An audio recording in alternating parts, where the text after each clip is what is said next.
Fire concept అనేది అసలు ఏంటి? ఫైర్ కాన్సెప్ట్ అనేది మంచిదా? లేదంటే ఓవర్ రేటెడా? అయితే ఫైనాన్షియల్ ఇండిపెండెన్స్ రిటైర్ ఎర్లీ.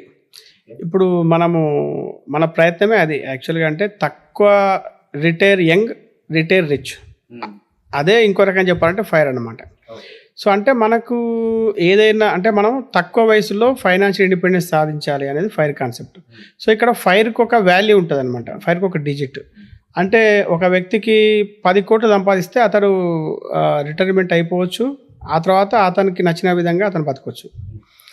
ఒక వ్యక్తికి 100 కోట్లు కావాలి, ఒకరికి 10 కోట్లు కావాలి. ఇంకొక వ్యక్తికి అంటే కొంచెం మంచి లైఫ్ స్టైల్ ఉందనుకోండి, అతనికి 100 కోట్లు అవసరం. ఒక యావరేజ్ మిడిల్ క్లాస్ పర్సన్ ఒక రిటైర్మెంట్ అనేది తీసుకోవాలంటే మినిమం ఎంత అమౌంట్ ఉంటే సరిపోతుంది? 5 కోట్లు చాలు.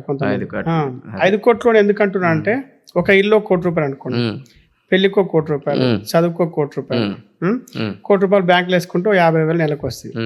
సో ఇది ఒక మామూలుగా బతకడానికి కావాల్సింది. వాళ్ళ ఫైర్ వాల్యూ అది ఉంటుంది. ఇంకొంచెం లైఫ్ స్టైల్ పెరిగితే 10 కోట్లు, ఇంకొంచెం పెరిగితే 100 కోట్లు. సో ఈ ఫైర్ అని ఎందుకు కాన్సెప్ట్ మనకు పాపులర్ అయింది అంటే మీ టార్గెట్ మీకు తెలిస్తే మీ ఫైనాన్షియల్ ప్లానింగ్ కానీ ఇన్వెస్ట్మెంట్స్ కానీ ప్రాపర్గా చేసుకోవచ్చు అన్న దాని గురించి ఇది పాపులర్ అయింది అనమాట.